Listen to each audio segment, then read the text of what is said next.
Dr. Edwards offered some of the background. To flesh out the background a little bit, I'm going to be reading some selections from a paper that I'm working on. It's a work in progress that I've got a lot of very important faculty input on. It's also going to be published in a journal out of Baylor, which will be interesting. But anyway, so I'm just going to read some segments of the paper that's a work in progress that articulates some of the legwork and some of the is it like showing your footnotes a little bit behind the definition. So I'll start with by framing the problem here. What is a liberal art? If we parse the term's institutional usage in American research universities, we find a catch-all label that gathers in a wide array of provincial interests. The University of Texas offers a typical illustration. Here we discern the meaning of the term liberal arts by examining its institutional usage across Longhorn Nation. UT's College of Liberal Arts, like everything in Texas, is big, housing no fewer than 40 major fields of study. On their reckoning, liberal arts include such fields of study as African and African diaspora studies, American studies, Asian American studies, Asian cultures and languages, French studies, Italian studies, Jewish studies, Latin American studies, Mexican American and Latino studies, women and gender studies, among others. So apparently the liberal arts entail focused studies of particular populations. But other liberal arts fields at Texas include economics, psychology, and sociology, which some might characterize as social sciences. So apparently the conventional social sciences fall within the purview of liberal arts. Whereas, as we shall see in a moment, the natural sciences apparently in Texas are something different. And I go on to poke fun at UT Austin here. They actually categorize environmental science as both a liberal art and a natural science. Other natural sciences include, which are not liberal arts. So if you want to know what a liberal arts is not, they have the College of Natural Sciences. This helps us to ferret out what we mean by liberal arts, like what it is and what it isn't. Natural sciences include biochemistry, biology, chemistry, computer science, public health, nutritional sciences, textiles and apparel, among others.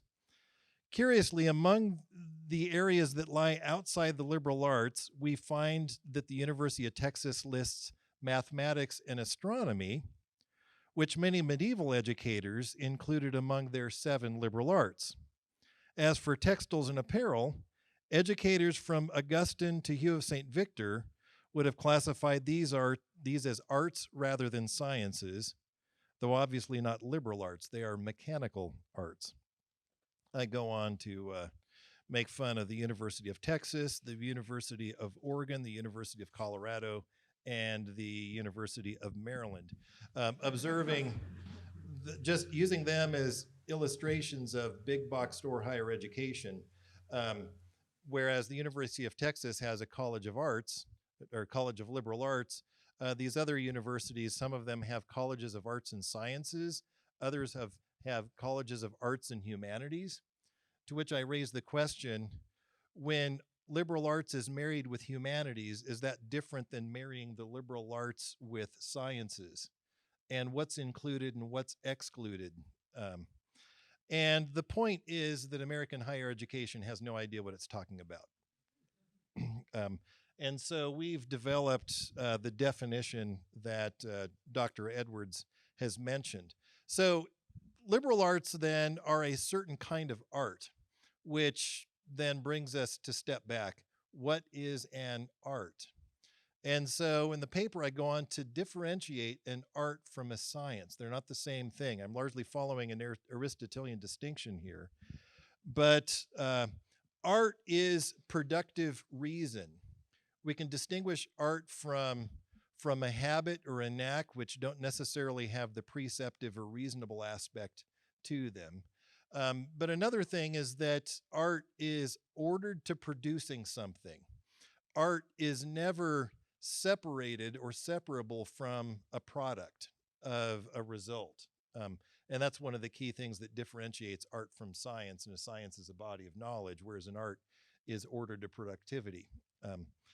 And so art is its productive reason. And fast forwarding here. So this allows us to differentiate different kinds of arts. So we can talk about mechanical arts. Mechanical arts are ordered to the production of useful objects.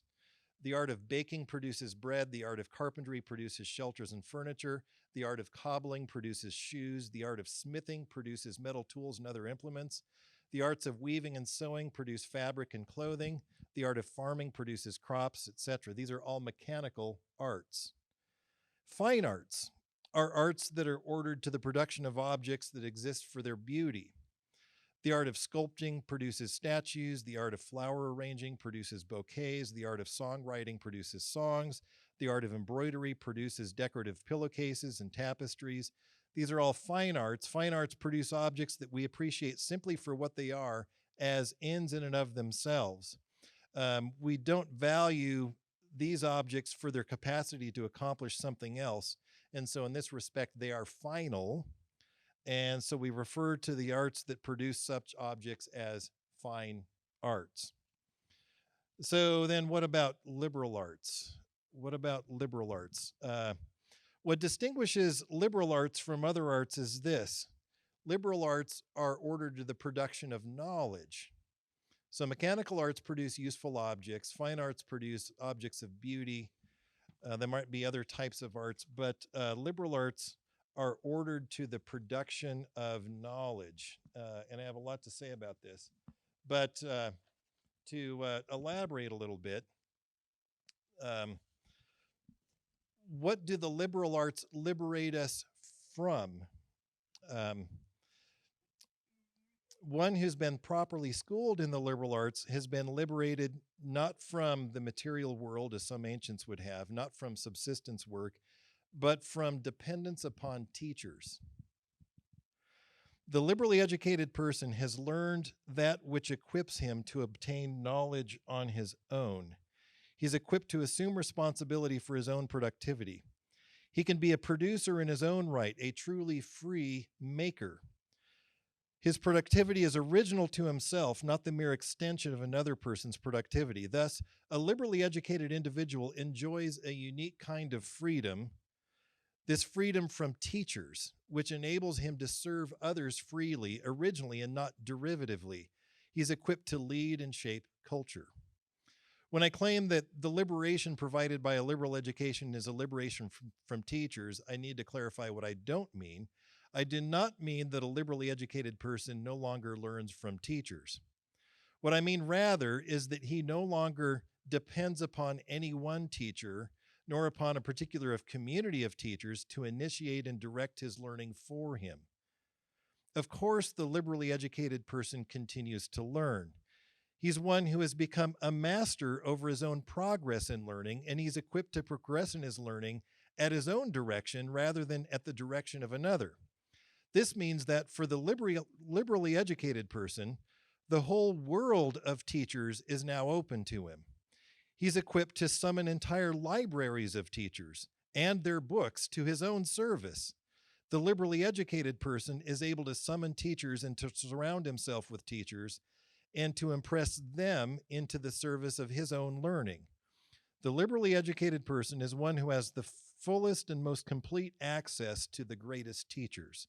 Teachers like Plato and Aristotle, Tertullian and Augustine, Anselm and Aquinas, Luther and Calvin, Dante, Milton and Shakespeare, Locke and Hobbes, Hume and Kant, Newton and Einstein. His teachers include the scholars he hears at conferences or meets up with over coffee. A liberally educated person is even equipped to learn from his own students. So there we have, so a liberal art is productive reason, and a liberal art is the kind of art that is productive of knowledge.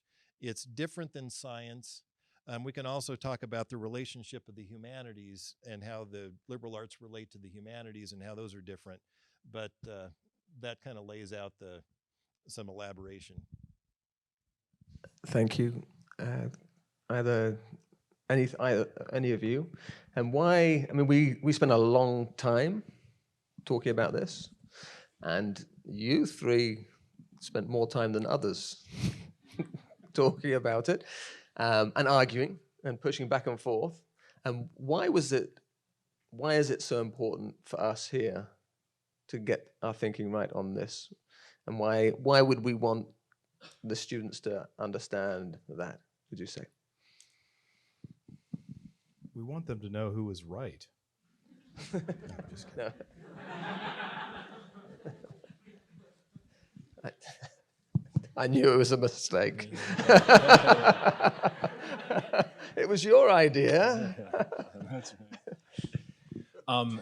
So obviously your degree, you need to know what a liberal arts education is, because your degree, all of you, is liberal arts and culture, right? So a big part of that is understanding, well, what is it that you're doing, and what are you going to be doing these next 4 years? And certainly, and this is something I told the freshmen this year, while you're really in the thick of things day in and day out, it's hard to sometimes remember why you're here. It's easy to get worn down, it's easy to lose focus, it's easy to lose perspective. And one of the ways that you can fight against that, and one of the ways that you can help yourself, is by constantly remembering, where are we headed? Why is this important? And I think this is one of the things too, one of the reasons we think this is so important is because liberal arts in general in the culture, and I even think a little bit amongst ourselves, isn't really, I think we understand it now better. We have a more focused idea of it, and we can articulate it better. But I think generally, as Dr. Schlect has just pointed out, really no one knows what the liberal arts are, and it's usually misconstrued. So when you guys are going to be going out for the rest of your life having to explain why you have a liberal arts degree, it's kind of like this justification. But if you look back to why it's so critical, look back to what our vision is.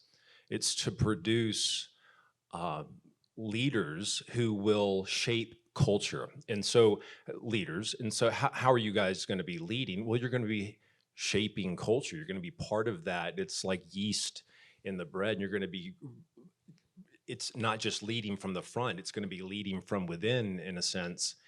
And this is really, really crucial. How best to do that? What does it mean to lead culture? How best to do that? And you can see one of the ways that it would be really, really helpful, or one of the ways that's strategic for leading culture and for making culture or helping culture go in the right direction, is to see where it's going wrong now. And there's no dearth of examples for how culture is losing its mind, how it's going into one ditch or the other. It's just, there's two things, the main things. Reason's out the window. There is no reasoning anymore. But even more than just reason, people's values or their loves are misdirected. So even if they were, they do have a proper reasoning, they're able to reason well, they're still not, it's not in the right direction. So the liberal arts figuring out, okay, well, how are we going to do, why are we doing this to you? Why do we put in so much effort? You think about these two, and it comes to how much focus and time and effort and they've put into pedagogy, and why they're teaching, what they're teaching, how to best teach their particular subjects. I mean, I know of very few people who are more self-aware when it comes to their own pedagogy and pedagogy in general than these two. And so this is something that you want to be deliberate about. And if you don't know where you're headed, you don't know what the liberal arts are in the first place, as Aristotle said, well begun is half done is well begun, or something like that. I mean, you really need to know where you're headed. That's the big first step. Yeah, I would add to that, just this supplements what Mitch was saying, but we here at New St. Andrews, I think, have a sense of what we've been doing here, and we have a sense of what we'd like to do, but we, as a part of our own discipline institutionally, need to articulate to ourselves and to our own satisfaction what we're doing, so that 5 years from now, 15 or 50 years from now, if a faculty member says, I want to offer a course in whatever, do we have any principled framework for ascertaining whether or not that's a course that we will offer here or a course that we won't? And then should that be an elective? Should that be core? How do we figure this into our curriculum? How do we organize our curriculum? You know, we have, some of you are in Pastor Apple's class on aesthetic gastronomy. Like, think about that. So is that a good idea? I actually think it's a good idea.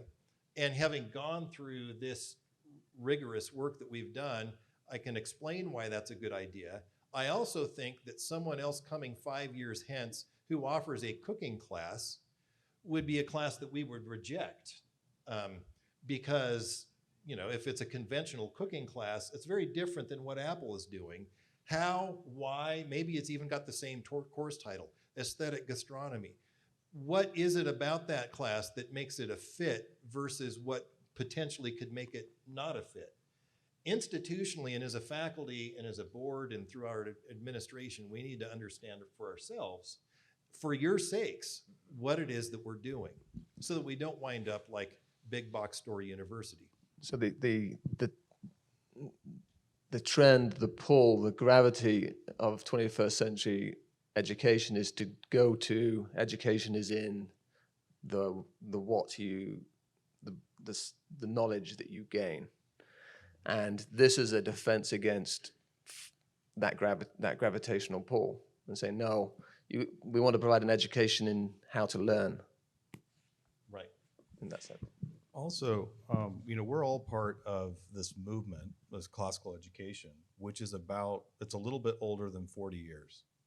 And movements tend to have mission drift. And so this is 40 years later, it's a new generation. We really need to be very serious about making sure that we understand the principles of classical education and what liberal arts actually are and how they ought to be done is the core of classical education. So it affects us as an institution about what we offer. It should challenge us as teachers in terms of how we teach our subjects. How is it going to challenge the students about how they approach each class? Does it have anything to say to them? Would you say? Does the definition have? If you know, we've spent this much time, and we know it helps us as an institution, it helps us as a teacher. Does it help these guys? Yeah, I think very much so. Again, it's if you don't know why you're in each class and you think of it as just these different knowledge silos and they're separate and hermetically sealed from each other, you're not going to understand, first of all, the point of the class. Now, one of the things that the faculty in general are working hard to do, and like this is an ongoing, perpetual task, is trying to learn how to teach our subjects better and better, more integrated, more in line with what we have in mind. So we're learning too, and we're constantly learning. But at the same time, as you're studying the individual disciplines, you should be aware of how it fits into the big picture and what it is you're doing. But also, oftentimes, that's not going to be maybe super obvious at first. And so you need to be paying attention to it. You have to be deliberate about, well, you have to be asking that question. Why are they teaching me this? How does it relate to the liberal? And if you can't figure that out, then you need to ask. And so I think a lot of it is just not just the day in and day out, though it is that. It's how you approach each class separately, knowing that they're part of a whole, and then trying to figure out how each class is part of that whole. Yeah, related to that is everything I say is related to what Mitch said. It just makes me sound better. I would say that the differentiation between an art and a science, it would be one illustration of why this matters to students. And Tim, I would love to hear you comment on this as well. A science is a body of knowledge. It's either correct or not. Either Columbus sailed the ocean blue in 1492 or he didn't. Okay. History that I teach is filled with facts. And art is much more skill oriented rather than information, body of knowledge oriented. And years of reflection upon how I do history, it actually has shaped my class. Those of you who have been through my class, some of you who are in the midst of my class, are probably seeing this borne out.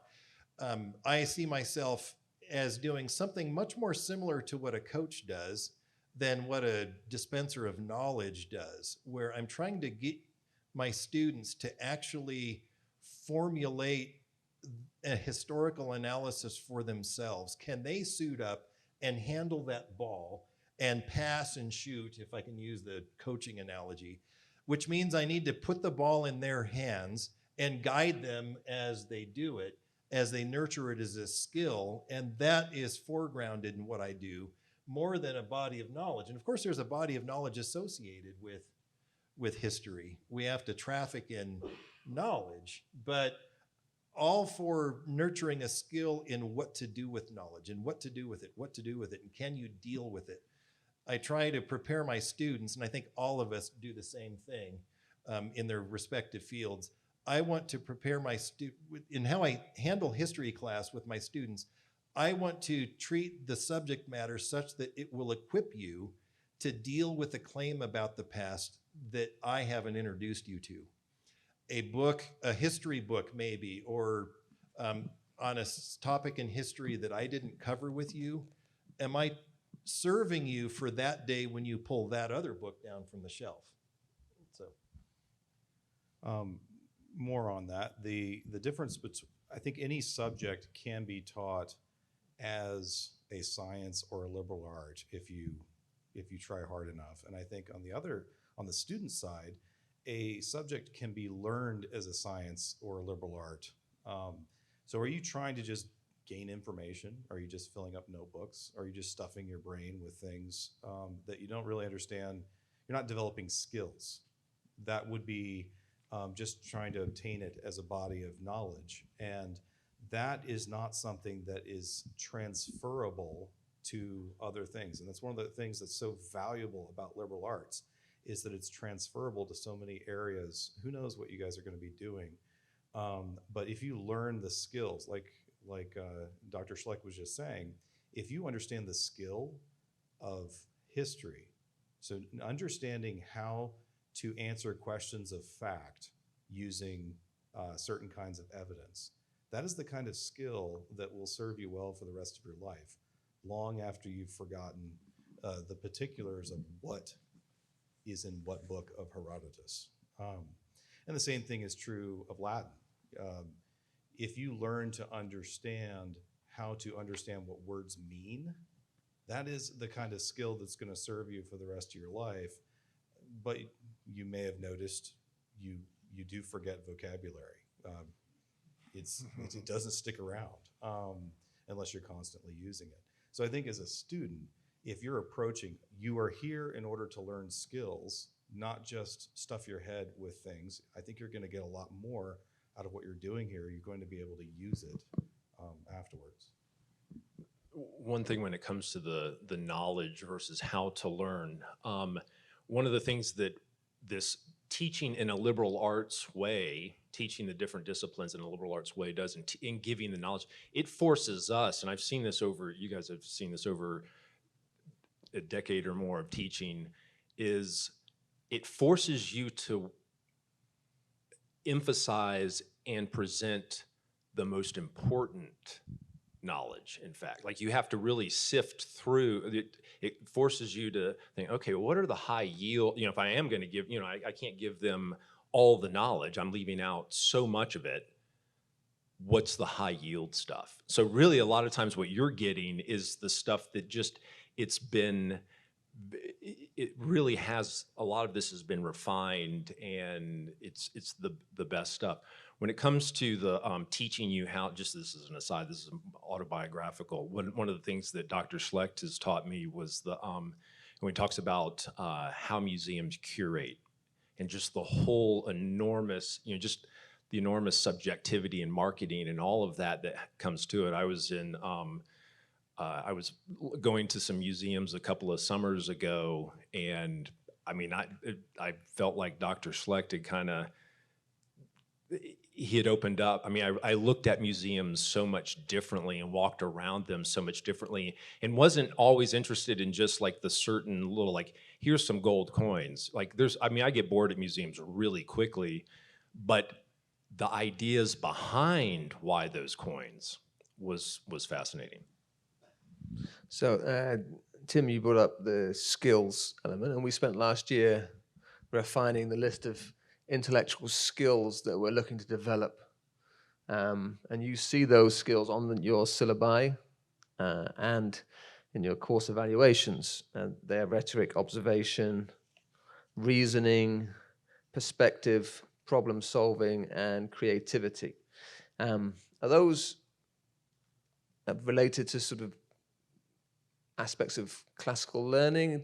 They was developed, the initial list was developed before I came, and we spent last year discussing them a lot. Or why are those skills particularly tied to the liberal arts? Or are they the ones we think, no, those are the skills that we want to do? I think we just made them up. But in the spirit of the liberal arts, I think that this was, one of the things, in order to truly understand something, a lot of times you have to put it in your own words. That's what translation is about. And I think that trying to articulate some of the micro liberal arts, micro skills that the traditional liberal arts have always been seeking to build, I think that's kind of the list that we were coming up with. Yeah, I would. I certainly agree with that. Those are, when you think about those intellectual skills, that plays into the idea of the liberal arts. And if I could, maybe I can illustrate this by putting somebody on the spot. So here in the front row, Emily Kapusak, I would like you to stand up. Okay, so here, Emily, you're a senior, right? And you were in my history colloquium. Remember that? I think, now I can attest she did very well in my history colloquium, right? All right, so Emily, what were the dates of the Peloponnesian War? You should see the look on her face when he asked that question. Okay, Emily just said, okay, you can sit down. Thank you, Emily. All right.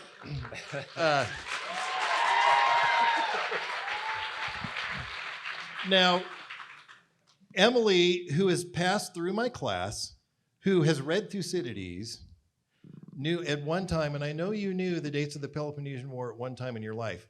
I want you to actually think about that less as a test for Emily and more as a test for me, okay?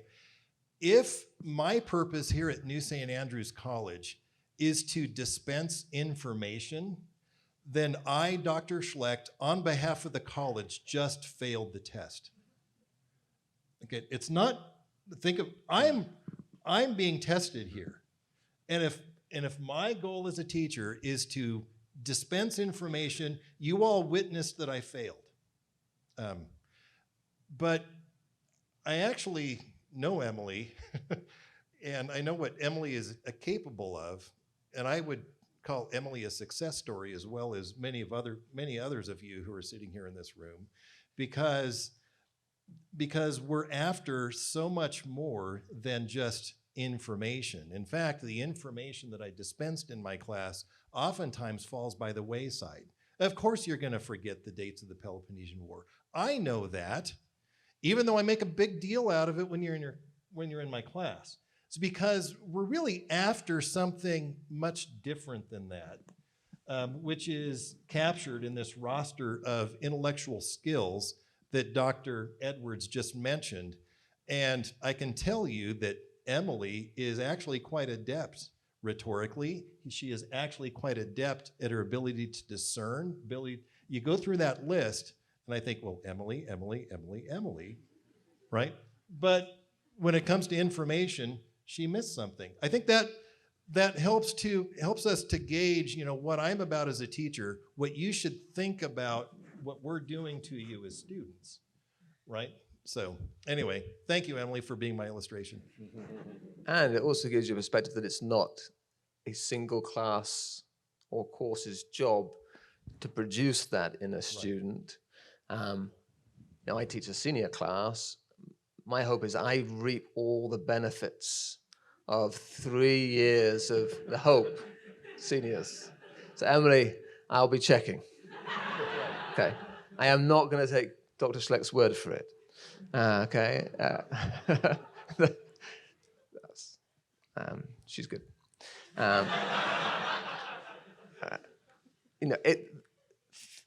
We're producing as a team, as a faculty, we're seeking to produce a particular type of student.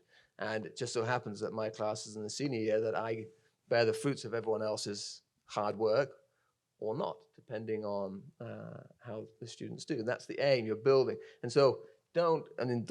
Schlecht's, Dr. Stokes is, they're not in silos. Your classes are not grain silos and you're going through all of them.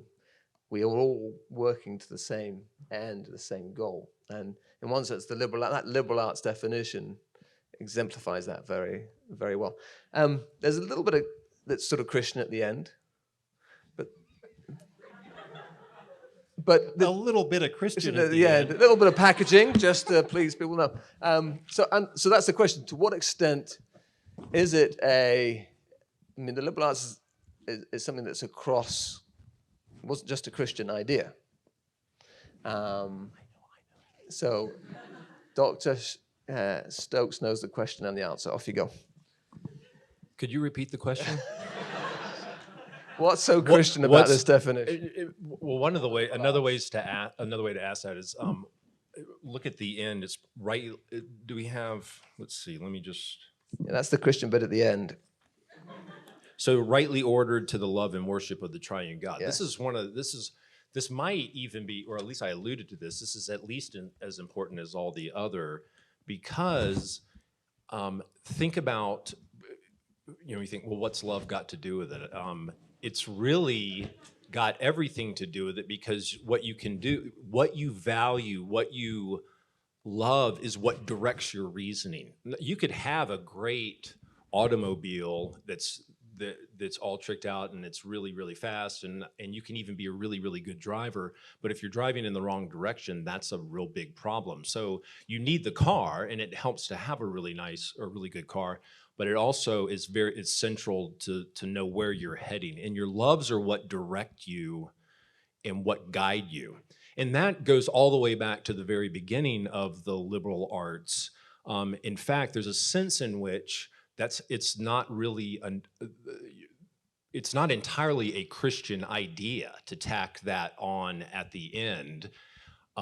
It's actually goes all the way back to Plato, where he's trying to, that's one of the things that when he's putting forth, say, the training for the philosopher kings, and he's talking about the quadrivium and the liberal arts and introducing that idea into Western history, so much depends on getting that person, getting the student to look at the ultimate form, which is the good. There's this value there. So it really is ultimately about value. And for the Christian aspect, and this is no small deal, is that you need to know the value to, it's not the form of the good, it's God himself, and how and so we need to have our eyes on Jesus through this whole process. Now, it's not always easy to know how that works out, but that's why it's so central. Yeah, if I could point to another passage in my paper here that gets at this too. The Christian element is, yes, it appears at the end, but it's not some sort of mere optional appendage, and I know you don't think it is. But I'll put it this way, which again echoes exactly what Dr. Stokes just said. If art is productive reason, remember that's the definition of what an art is, it's productive reason, we should recognize that arts cannot simply be ordered to the production of any old thing. Any rational person will recognize that arts are ordered to the production of something worth producing, something good, a product that is worth making. This is where values come into the picture. Arts are never value neutral. Take the art of medicine, for example. Medicine is an art. It's a type of productive reason that is ordered to the production of human health. But what is healthy and what is unhealthy? A practitioner of the art of medicine might take a knife and cut into a patient, thereby wounding the patient's body. If the physician does this in order to remove a cancerous tumor, most of us recognize that the benefit of removing the tumor outweighs the cost of inflicting the wound. The wound inflicted by surgery is necessary to remove a tumor that threatens the patient's very life. But what about a surgical procedure that terminates a pregnancy? Some claim that such a procedure serves health, whereas many consider it an act of violence that ends a human life. What you deem to be productive of health will depend on your values. Or what about various applications of plastic surgery that change a patient's appearance? We might imagine a plastic surgeon performing surgery on a burn victim to repair damage to his face or to remove scarring. But then again, there's a kind of plastic surgery that makes the nose of a healthy woman more narrow or augments her breasts. Are these applications of the art of medicine performed in the service of health? And again, what about surgery that removes a person's healthy reproductive organs in order to change that person supposedly from a man to a woman? Since art is producing something, it's always ordered to production, and that's where values always enter in. Is this worth producing? Is it the kind of thing you're aiming worth producing? And so you cannot have ever sort of a value-free arts education and call it an arts education. One last question before I open it up to you. We spent a lot of time and discussing, and you're drawing on a huge amount of reading and understanding of the past. And we've talked about Plato, we've talked about Hughes and Victor, we've got Augustine, you've got Aristotle, you've got lots and lots of people who have discussed this issue in different ways and in different contexts. Yet we've come up with a new definition for ourselves. What aspects of our definition are different or would not be agreed upon by those who have gone before? Is there anything, or would you say, no, this is a distillation, I think, in a 21st century context of the liberal arts tradition? Yeah, this has a lot to do with the Reformation, and it's captured within our definition, and those who are alert to the history would notice it. Those who aren't might not notice. But if you look back at Cicero or Seneca, Cicero was the first to coin the term artes liberales. And he differentiated, we see this also a little bit in Aristotle, he is following Aristotle in this, differentiating work that is practical for human subsistence. So work that provides food, clothing, shelter, that sort of thing, that's servile, not liberal. It's not suitable for the free man. That's the sort of task that the slaves undertake. Whereas the free man is somebody who's liberated from subsistence type necessities. And that's clearly Cicero's vision. That was Seneca's vision. There's, I think, some Platonic categories when it's expressed in its pure form that's problematic. But the Reformation comes in and I think corrects that, where that even the cobbler, even the artisan, even the craftsman has dignity in the kingdom of God. And that servile liberal arts that we see from pagan antiquity is something that I think we don't want to carry over into our vision. I think they're getting at something, but we don't want to carry that. We don't want to carry that over. There's a fundamental dignity, I think, to something that Aristotle would have called servile, like medicine or cabinet making and things like that. You know, those are mechanical arts, which means they're not liberal. So when you think of what does it liberate you from, we had to frame that. You know, it's productive of knowledge. We see this in the tradition. That's the part of the tradition we're picking up on. Other parts of the tradition we're actually casting aside because we're Protestants. Nothing to add? Okay, let me open it up for questions. Yes, here at the front. So what is it about the liberal arts that is inherent in the classes themselves that is versus the technique in teaching the class that really gives that learning ability? Repeat the question and then answer it. So the question is there anything about the particular classes that are chosen, or is it about the way that they're chosen? And I think it's a little bit of both, in the sense that I think you could probably teach almost anything in a liberal artsy sort of way. And for example, you could have a weaving class, and if the students came out of it at the end knowing what to weave, as opposed to simply how to operate a loom, that would show you that there were some liberal arts elements in the way that class was taught. But that said, the way you choose classes is about strategy. And so what kind of arenas are particularly strategic in order to take students of our time through the liberal arts and have them develop these skills? So, you know, one of the questions that I'm constantly answering is, well, why Latin?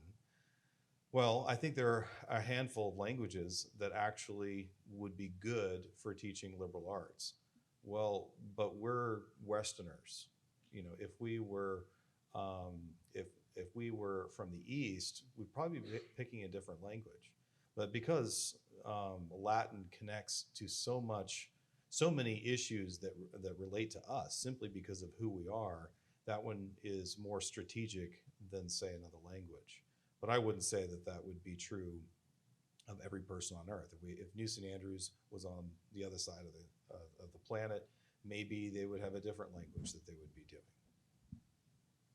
Okay. Abby? Just one to start with. So is science versus art a helpful distinction? Because it seems like with any science, you're going to learn a body of knowledge, not just for the sake of knowledge, but to apply it like in the medical field. Vice versa, in an art, you're going to have to learn some body of knowledge in order to produce anything. Yes, can you repeat the question and then? Yeah, so the question points to the distinction between arts and sciences. Abby, I think, mentioned medicine as it's a body of knowledge, and so isn't that useful for application to other things? Now, first of all, I guess to answer this, and Abby, let me know if I'm not scratching the itch that you're pointing to here. But I think we all recognize that, you know, if you have a loved one who is sick or injured, and, you know, we all can very much appreciate the scientific knowledge of the practitioner who might operate on that person, right? That's so it's not to devalue science. It's certainly not. It's not. I think if you understand arts, though, that's what is going to make that knowledge transferable. And if I become if I could differentiate, for example, between the artist and the technician, it's possible and surely you've seen this in your experience, it's possible to have someone with a technical proficiency that is just mind-boggling. Someone who is a really great violinist, or someone who is really great at handling tools to build stuff. Okay, so this person is a great technician. I think we also know that there's a difference between that person and the person who's equipped to teach and equip others to do that skill. The virtuoso might actually not be the best teacher, right? But the artist is, or the one who masters the art is going to be able to make that transferable elsewhere, whereas the technician can just actually excel in a proficiency, right? That's why, like, Michael Jordan can be a great basketball player. I'm not sure that he's a great basketball coach, right? And I think you're kidding yourself if you don't recognize the technical proficiency of that one who's mastered science. You know, but the arts approach is what makes it transferable. It's the preceptive element. It's the reasonable element, the capacity to reason regarding it, then that can make it apply to other ways or other arenas. And I think there's also our definition says knowledge and understanding. So I think there's that's a key element here as well. It's not just the knowledge and the information, it's the understanding, and meaning that you know how all of this is fit together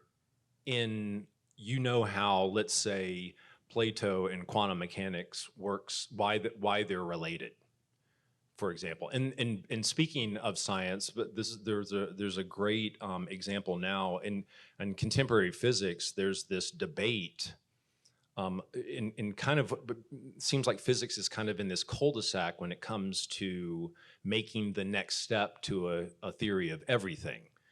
And one of the diagnoses of why this is the case, why do we have this problem in physics, is that there are these two types of physicists. There are virtuosos, the people who can do the math and are just like Rain Man, and they're brainiacs and they can just do all of the calculations and they're just absolutely brilliant in that way.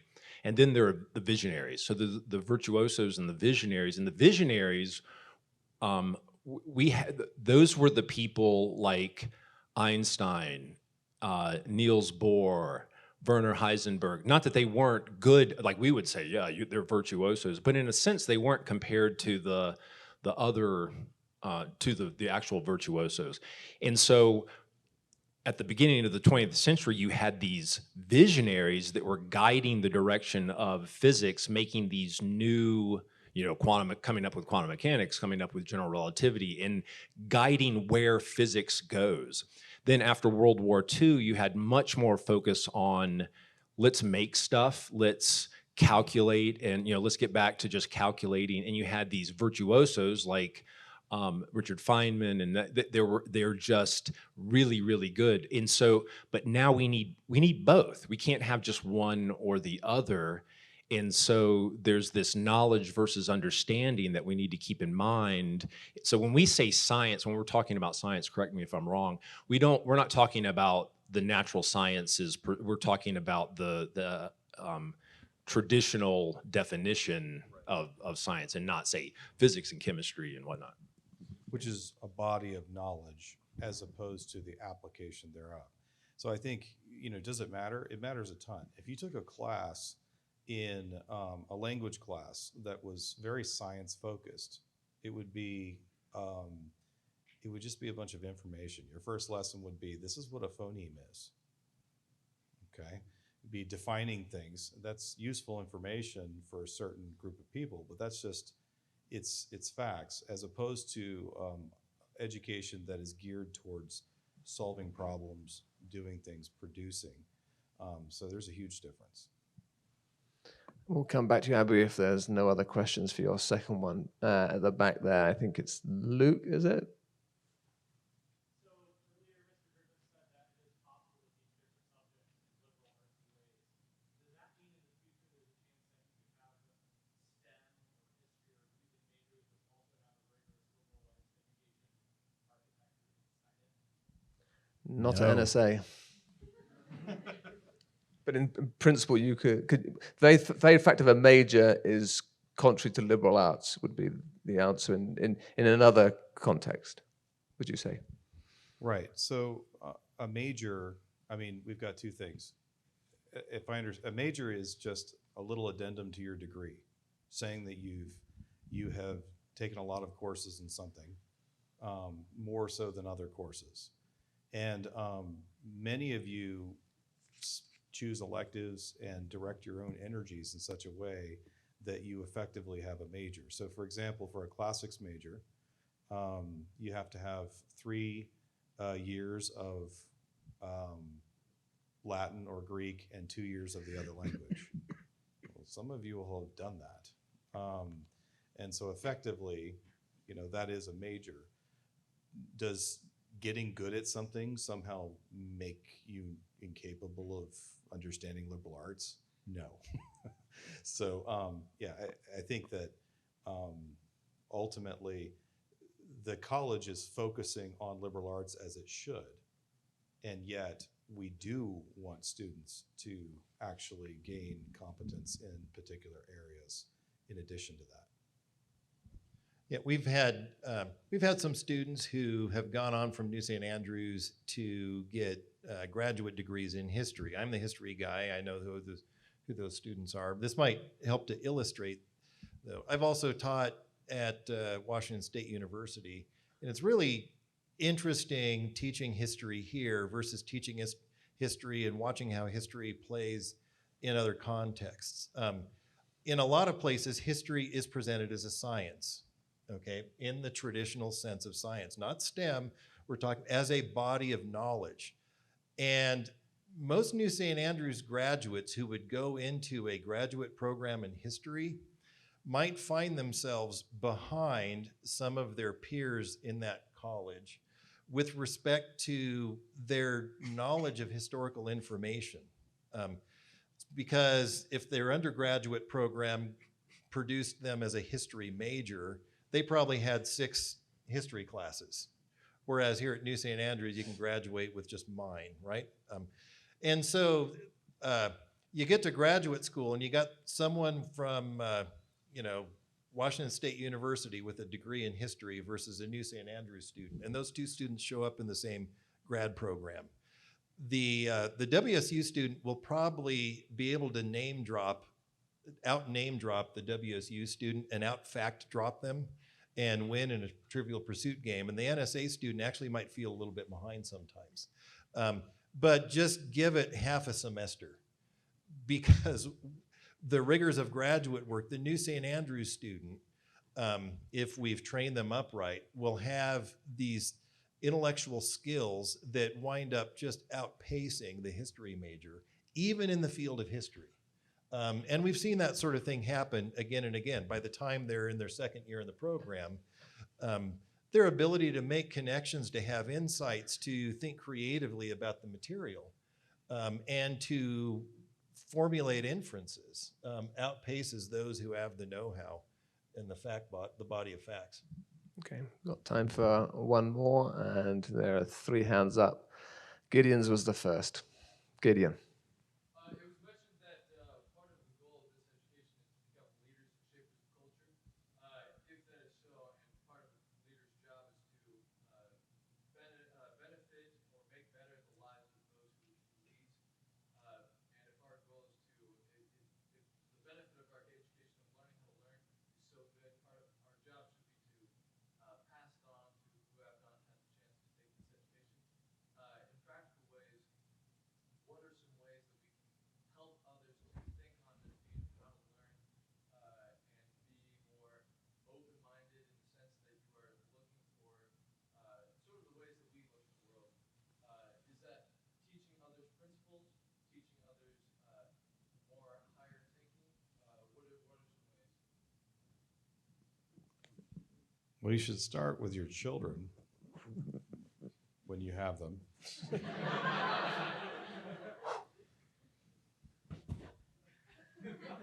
Yeah, no, that's actually a really really important point. I mean, it's so true. It's one of these things where it takes a while.